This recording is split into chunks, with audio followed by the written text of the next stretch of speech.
All my dears, మంజంపులి ఒక విషయాన్ని తెలియజేస్తుంది.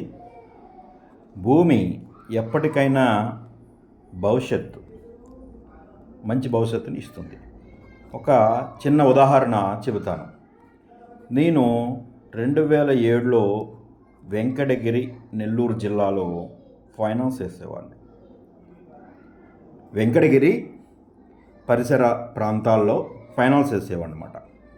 అప్పట్లో ఎకరా 40,000, 50,000 మంచి ల్యాండ్స్ అనేది, ఎకరా ల్యాండ్ అనేది ఉండేది అప్పట్లో.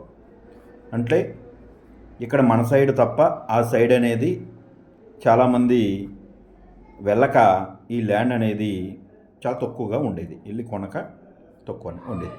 తర్వాత క్రమేపు మరి జనాభా అన్ని ఏరియాలో కూడా కవర్ చేస్తూ వచ్చారు. కర్ణాటక, ఒరిస్సా, అలాగే మరి మన ఆంధ్ర, ఇవన్నీ కూడా తెలంగాణ, ఇవన్నీ కూడా కొనుగోలు చేస్తూ వచ్చారు.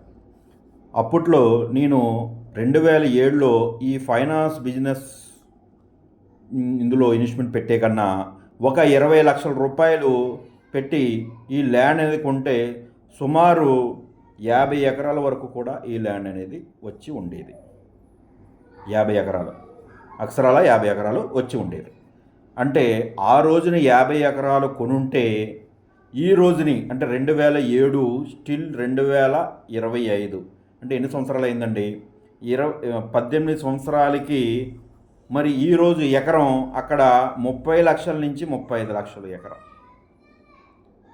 30 నుంచి 35 లక్షలు ఎకరా ల్యాండ్ రోడ్డు పక్కన. అంటే లోపలికైతే ఇంకా తక్కువ ఉంటాయి. 30 లక్షలు వేసుకున్నా కానీ 50 ఎకరాలు కొనుగోలు చేస్తే ఈ రోజుని 15 కోట్లు. అంటే చూడండి, అంటే ఎందుకు చెప్తున్నాను అంటే మీరు ఏదో కొనలేదని బాధపడుతున్నారని మీరు అనుకోవచ్చు, కానీ కాదు. అంటే నాలో అనుభవాన్ని మీకు తెలియజేస్తున్నాను. అంటే నేను చేసిన అనుభవం, అంటే అందులో అనుభవంతో చేసేది చాలా గొప్పది, అది మీరైనా నేనైనా కానీ. అంటే నేను ఇవన్నీ రియల్ లైఫ్గా నేను ఆలోచించి మీకు చెప్తున్నాను. ఇందులో రియల్ లైఫ్లో జరిగిన విషయాన్ని మీకు తెలియజేస్తున్నాను. అంటే మనం 20 లక్షల రూపాయలు ఫైనాన్స్ పెట్టి అందులో కొంతమంది కట్టక, ఈ రికవరీ రాక, కొంత మాత్రమే వచ్చి, లేకపోతే ఇందులో మన డబ్బు అనేది మనల్ని కంట్రోల్ ఎప్పుడు కూడా పెట్టదు. నేను గతంలో కూడా చెప్పాను, డబ్బు ఎప్పుడు కూడా మన దగ్గర ఉంటే మనం ఎప్పుడూ కూడా కంట్రోల్లో ఉండవు. ఒక భూమి మాత్రమే మిమ్మల్ని కంట్రోల్ చేయగలదు. ఆఖరికి బంగారం కూడా కంట్రోల్లో పెట్టదు. ఎందుకంటే బంగారం ఉంటే బ్యాంకులో టక్కన పెట్టేసి మనం ఈ గోల్డ్ లోన్ పెట్టేసి టక్కన డబ్బులు తెచ్చేసుకుని ఏదో చేసేస్తూ ఉంటాం. ఈ ల్యాండ్ అనేది మరి ప్రాపర్టీ పెట్టాలంటే ఇంట్లో పర్మిషన్ కావాలి, ఇంట్లో పేరెంట్స్ కొన్ని సందర్భాల్లో పర్మిషన్ కావాల్సి వస్తుంది, భార్య పర్మిషన్ కావాల్సి వస్తుంది, మరి అన్నీ కొన్ని ఉంటాయి. అంటే ల్యాండ్ అంత ఈజీగా ఇమ్మీడియట్గా ఇన్స్టెంట్గా మరి ఎక్కడైనా మనం ఈ ల్యాండ్ అనేది లోన్ పెట్టి తీసుకోవాలంటే కొంచెం టైం టేకింగ్, కాబట్టి అది ల్యాండ్ ఎక్కువగా మనం కంట్రోల్ చేస్తుంది. ఒకవేళ పెట్టినా కానీ అందులో 20%, 30% మాత్రమే ఈ లోన్ అనేది వస్తుంది. కాబట్టి ఎప్పుడు కూడా ల్యాండ్ వాల్యుబుల్.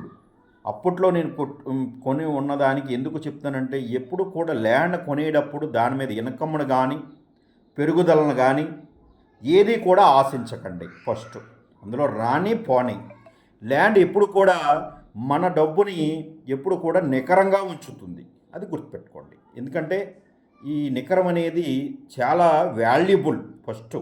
ఎందుకంటే మనం ఏం కొన్నా కానీ నికరం ఉండదు. ఆఖరికి బండి కొంటే దాని వాల్యూ తగ్గుతుంది, కారు కొంటే వాల్యూ తగ్గుతుంది, బంగారం కొంటే దానికి కొన్ని సందర్భాలు అమ్మేస్తూ ఉంటాం, లేకపోతే తాకట్టు పెడతా ఉంటాం, లేదా దొంగలు కొట్టేస్తూ ఉంటారు. ఏదో ఒకటి సందర్భాల్లో దానికి ఇబ్బంది జరుగుతూ ఉంటుంది. ఒక ల్యాండ్ మాత్రమే నికరంగా ఉండి మనకి ఎకరంగా మారుతుంది. కాబట్టి ఇది ఎప్పుడు వాల్యుబుల్ అన్నమాట. అంటే మీరు వడ్డీకి ఇస్తే ఈ వడ్డీ వస్తుంది, లేకపోతే ఇది వస్తుంది అని ఎప్పుడు కూడా ఆలోచించకండి. ఆలోచన తీసేయండి. అసలు ఈ మైండ్లో కూడా మీకు ఆలోచన ఎప్పుడు కూడా రాకూడదు ల్యాండ్ కొనేటప్పుడు. ఎందుకంటే ఈ ల్యాండ్ మీకు ఇప్పుడు కొనేటప్పుడు మీకు కొన్ని సందర్భాల్లో మీకు ఆలోచిస్తూ ఉంటారు చాలామంది. ఆలోచించకుండా కొనేవాడు ఎప్పుడు కూడా కోటీశ్వరుడిగానే మారారు. ఈ రోజుకి కూడా స్టిల్ ల్యాండ్ కొనేటప్పుడు ఆలోచించకుండా కొనేవాళ్ళు ఎవరైనా సరే ఈ రోజుకి కూడా గొప్ప కోటీశ్వరులుగా మారారు, అది గుర్తుపెట్టుకోండి. కాబట్టి ఎప్పుడు కొన్నా, ఎక్కడ కొన్నా మీకు ఎప్పుడు కూడా వాల్యుబుల్ అని చెప్తాను. కాబట్టి ల్యాండ్ కొనేటప్పుడు దయచేసి ఆలోచన మానేసి మీరు ల్యాండ్ కొనండి.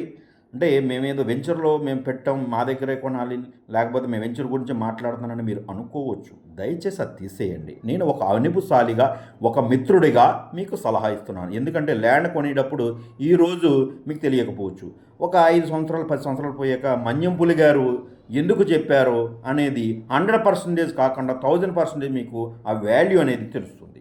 ఎందుకంటే మన దగ్గర డబ్బు ఉందనుకోండి, ఈ 2 లక్షలున్నా 3 లక్షలున్నా మనం ఏదో రకంగా మనం ఖర్చు పెడుతూ వివిధ రూపంగా ఈ డబ్బు అనేది పోతూ ఉంది. కాబట్టి ఈ డబ్బు అనేది నికరంగా ఉండాలంటే ఒక ఆస్తి రూపంగానే. కాబట్టి ఈ ఆస్తి దినదిన అభివృద్ధి చెందుతూ మరి మంచి అత్యంత వైభవంగా ఈ రానున్న రోజుల్లో బంగారు భవిష్యత్తుని ఇవ్వటానికి భూమి మాత్రమే ఉందని ఛాలెంజ్ చేసి చెప్తున్నాను.